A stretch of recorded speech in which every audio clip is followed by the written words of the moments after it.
Prende la vela de la diosa, enciende la vela del dios, traza tu círculo de protección.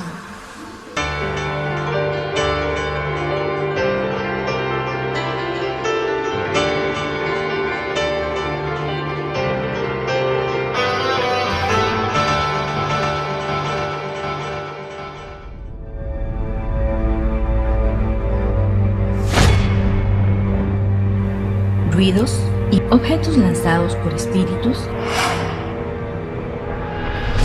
Los ruidos, alborotos y perturbaciones son fenómenos provocados, pero algunas veces son también espontáneos, sin que participe para nada la voluntad, puesto que a menudo son muy inoportunos. Estos fenómenos forman parte de lo que se podría llamar espiritismo práctico natural. De todas las manifestaciones espíritas, las más sencillas y las más frecuentes son los ruidos y los golpes. Aquí es sobre todo donde es preciso temer a la ilusión, porque una porción de causas naturales pueden producirlos. El viento que silba o que agita un objeto, un cuerpo que se mueve por sí mismo sin apercibirse, un efecto acústico, un animal oculto, un insecto, etc. Y también las bromas de mal gusto de algunas personas.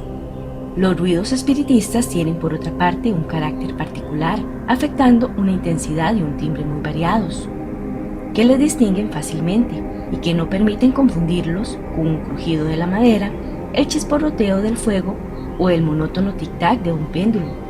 Estos son golpes secos, sordos, débiles y ligeros, algunas veces estrepitosos que cambian de sitio y se repiten sin tener una regularidad mecánica. De todos los medios de comprobación, el más eficaz, el que no puede dejar dudas sobre su origen, es la obediencia a la voluntad.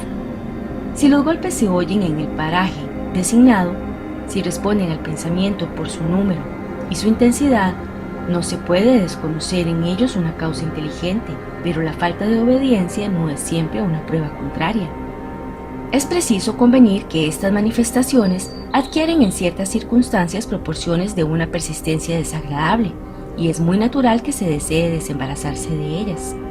Con este motivo es necesario que hagamos una explicación.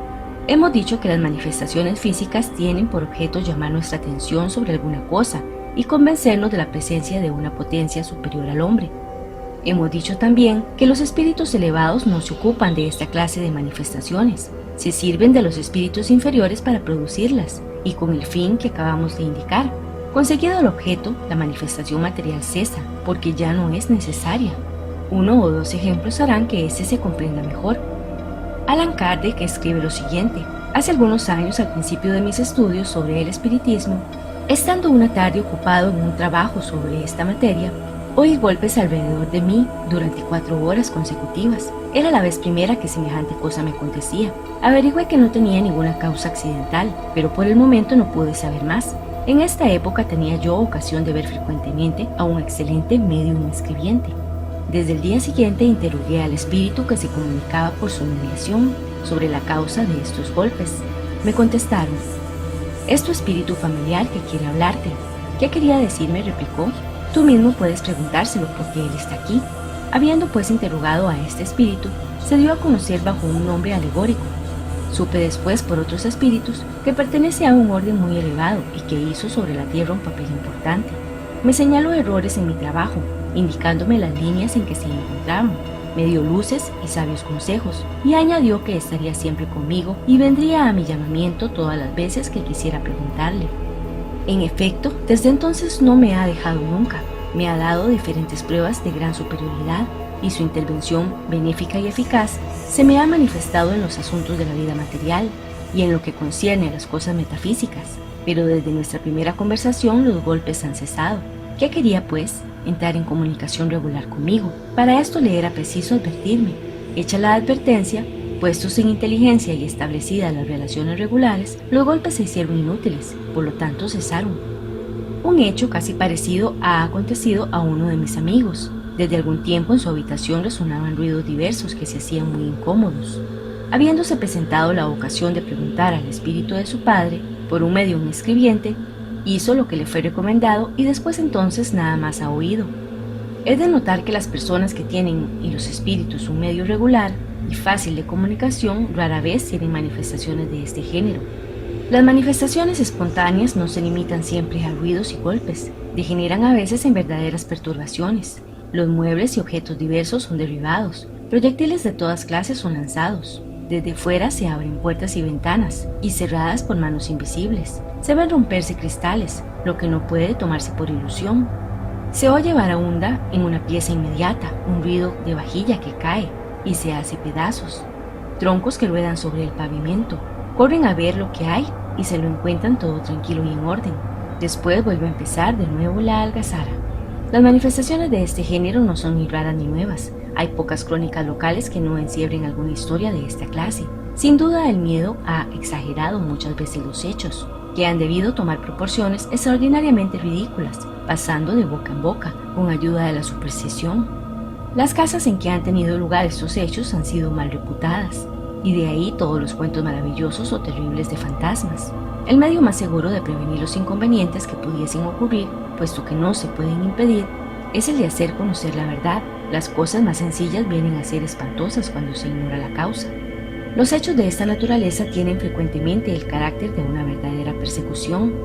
Conocemos 6 hermanas que habitaban juntas y que durante muchos años encontraban por la mañana sus ropas dispersadas, ocultas hasta en los techos, desgarradas y cortadas en trozos, a pesar de cuantas precauciones tomaban para encerrarlas bajo llave.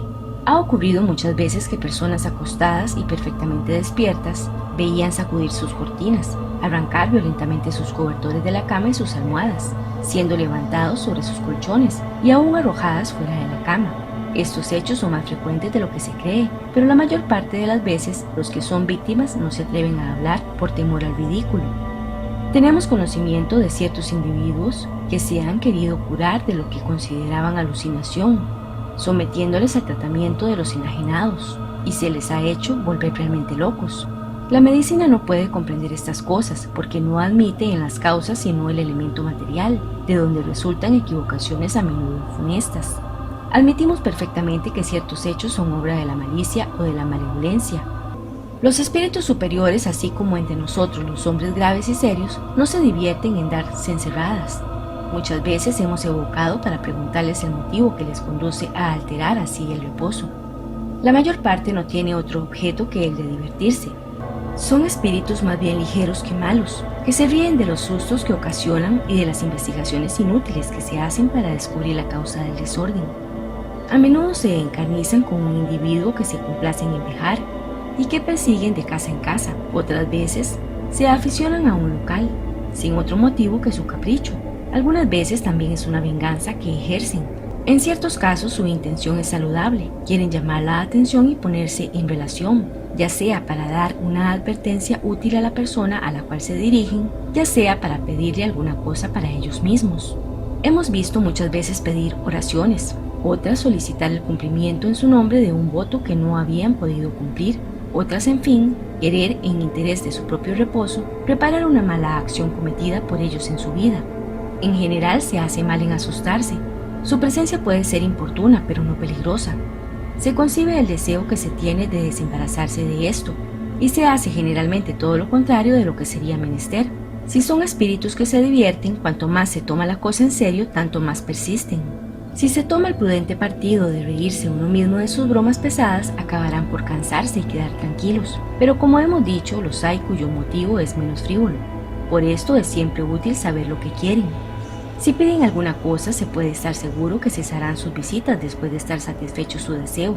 El mejor medio de enterarse sobre el particular es el de evocar al espíritu por conducta de un buen medium escribiente. En sus contestaciones se verá enseguida con quién se trata y se obrará en consecuencia. Si es un espíritu infeliz, la caridad exige que se le trate con las consideraciones que merece. Si es un bromista de mal género, se puede obrar con él sin cumplimiento. Si es malévolo, es preciso rogar a Dios que se mejore. De cualquier modo que sea, la oración siempre tendrá un buen resultado. Pero se ríen de la gravedad de las fórmulas del exorcismo y no hacen ningún caso de ellas.